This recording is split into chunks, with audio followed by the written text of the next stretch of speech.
Eh bah c'était plutôt pas mal, non? De la bataille, des crashs, du drama, bref, que demander de plus? Salut à tous, c'est Georges, et aujourd'hui on débriefe le Grand Prix du Brésil. C'est parti.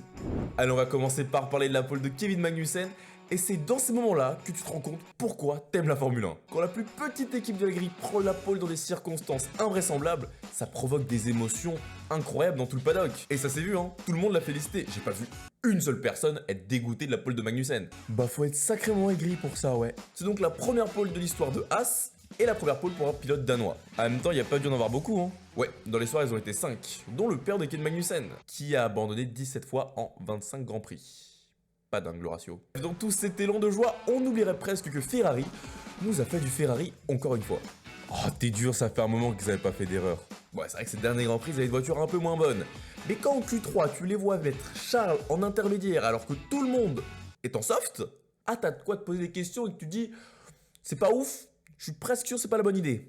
Et forcément au final, comme on s'en doutait, bah c'était pas le bon choix du tout.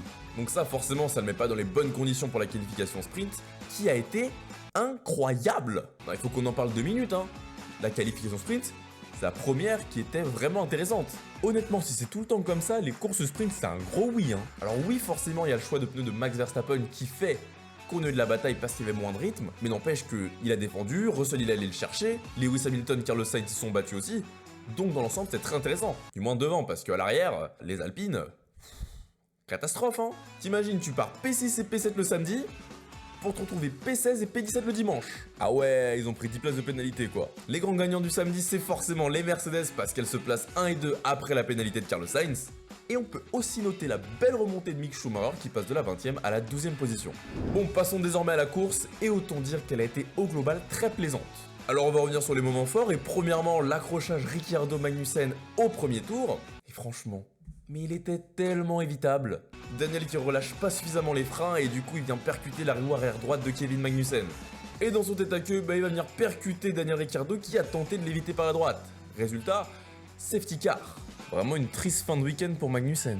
Ok oui, parce que là, il n'était pas pour grand chose. Hein. Du coup, au 6ème tour, la course elle reprend. Et on va dire que ça part vite en cacahuète. Hein. C'est vrai que ça s'est enchaîné sacrément vite. Hein. On a l'accrochage Max Lewis, une bonne vibe 2021 là, et l'accrochage Lando Norris Charles Leclerc. Alors je vais commencer par le premier et qu'on mette les choses au clair tout de suite. On va pas se mettre d'accord là-dessus. Hein.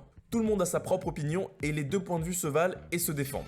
Ah bah surtout un accrochage Lewis-Max, on sait que le dialogue il est vite rompu. Pour moi, et je dis bien pour moi, Verstappen est plus responsable que Lewis Hamilton. Je m'explique. En sortie de premier virage, Lewis il arrive avec moins de vitesse puisqu'il est à l'intérieur, mais ça c'est pour qu'il ait une meilleure sortie et plus de vitesse en sortie du deuxième. La trajectoire de course normale.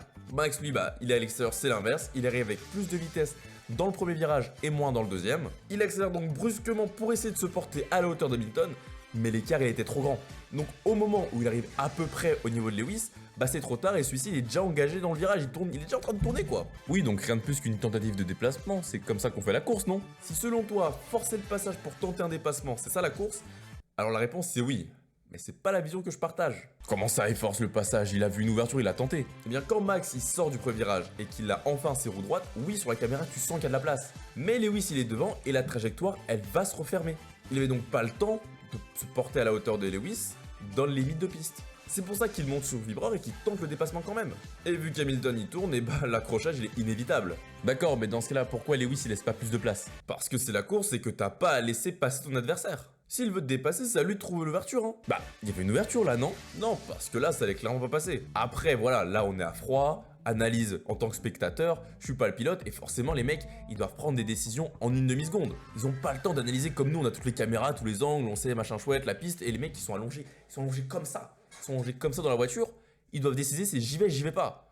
Donc, je dis pas que c'est bien ou mal ce que Verstappen a fait. On essaie juste de comprendre comment il a raisonné, comment Lewis a raisonné et pourquoi on en est arrivé là. Mais bon après c'est pas la première fois qu'un incident pareil se produit. Pensez à Imola, pensez à Monza l'an dernier. Donc voilà, c'est comme ça que moi je vois les choses.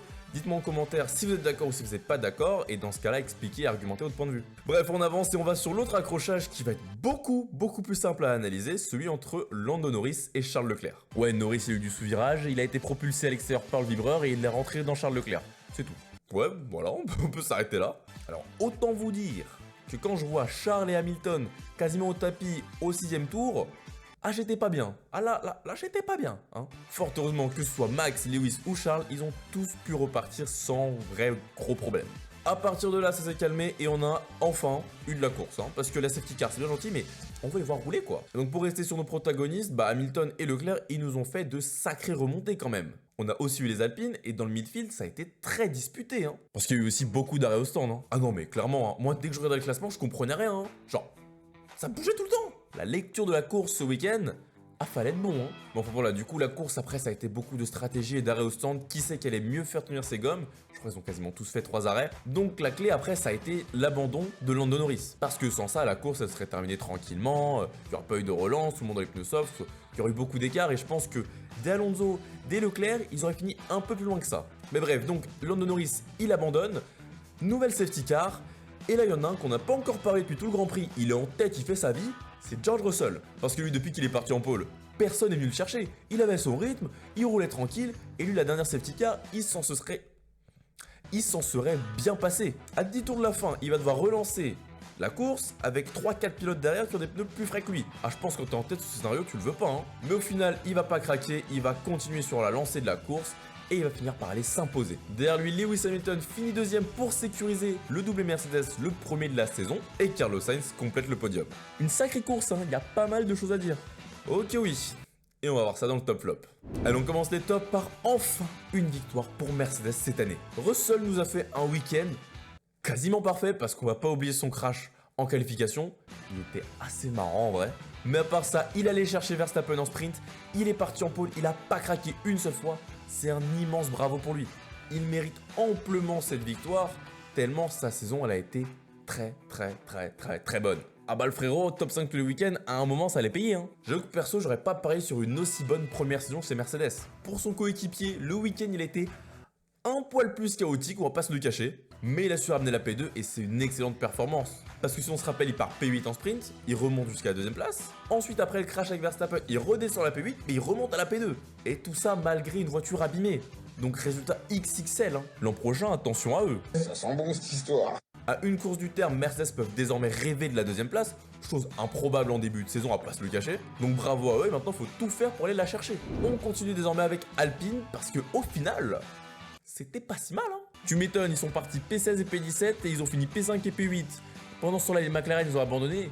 Je crois que le destin il a choisi son côté. Hein. Ah clairement, ils pouvaient pas en demander autant dimanche matin. En vrai, heureusement pour eux que la safety car est sortie en fin de course parce que c'est grâce à ça notamment qu'Alonso peut garder sa 5ème place. Ouais, et puis la voiture elle est performante. Hein. Alonso il a passé Perez sur la piste. Je suis entièrement d'accord et maintenant il va falloir voir quel est le potentiel maximum d'Alpine. Parce que si on a Alpine qui va se battre pour la 3ème, 2ème place au constructeur, ah ça ferait plaisir. Ah moi je signe une nouvelle écurie en tête, je prends. Allez on va terminer les tops par parler des rouges de chez Ferrari. Top?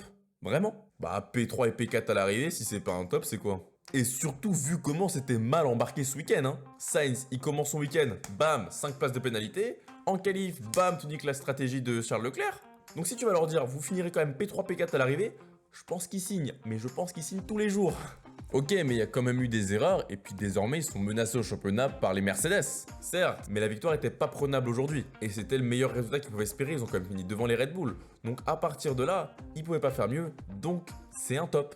Pour les flops, on va commencer par parler des consignes d'équipe chez Red Bull et Ferrari. Immense scandale hier, quand ni Verstappen ni Sainz ont accepté de céder leur position pour leur coéquipier. Ok, problème similaire mais situation différente. Hein. Oui, et c'est pourquoi on va distinguer les deux analyses. On va commencer par Red Bull. C'est un scandale, point. On s'arrête là, c'est un scandale. Reprenons les choses doucement. Verstappen, champion du monde qui n'a plus rien à jouer, voit son coéquipier le laisser passer pour tenter de dépasser Alonso. Mais vu qu'il n'y arrive pas, il refuse de lui rendre la position.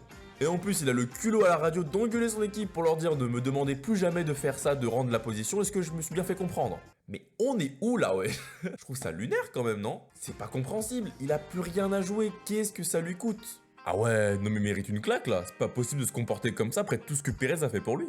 Puis même, c'est son équipe qui lui donne une consigne, respecte-la. Et même si on prend le cas de la rumeur qui est sortie comme quoi Perez se serait délibérément craché à Monaco en qualification pour pas que Verstappen puisse s'améliorer, bah pour moi ça change pas grand chose. À un moment donné, ça fait quand même quoi, 5-6 mois que c'est passé, t'es champion du monde, il a quand même prouvé à maintes et maintes reprises qu'il est quand même là pour t'aider.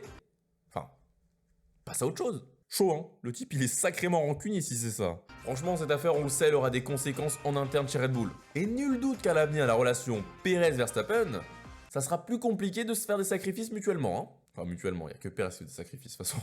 Du côté de chez Ferrari, ça a aussi fait des étincelles, comme je l'ai dit. En gros, grosso modo, Charles a demandé à l'équipe de demander à Carlos Sainz de le laisser passer pour consolider les points pour la deuxième place du championnat pilote. Là, il abuse un peu. Je suis de cet avis aussi. Je trouve que c'est quand même beaucoup demandé de lâcher une troisième place. C'est pas pareil que Perez et Verstappen pour la sixième. Mais là où c'est problématique, monsieur, dame, et là où c'est problématique, c'est que Ferrari a dit avant la course qu'ils inverseraient les positions. Ah mais d'accord, mais s'ils ont pas prévu des scénarios comme ça, tu m'étonnes qu'ils se foutent dans la merde tout seuls. Clairement, c'est pour ça que moi, dans un premier temps, je soutiens la position de Ferrari de dire, bah, Sainz, il mérite sa troisième place, on va le laisser à sa place.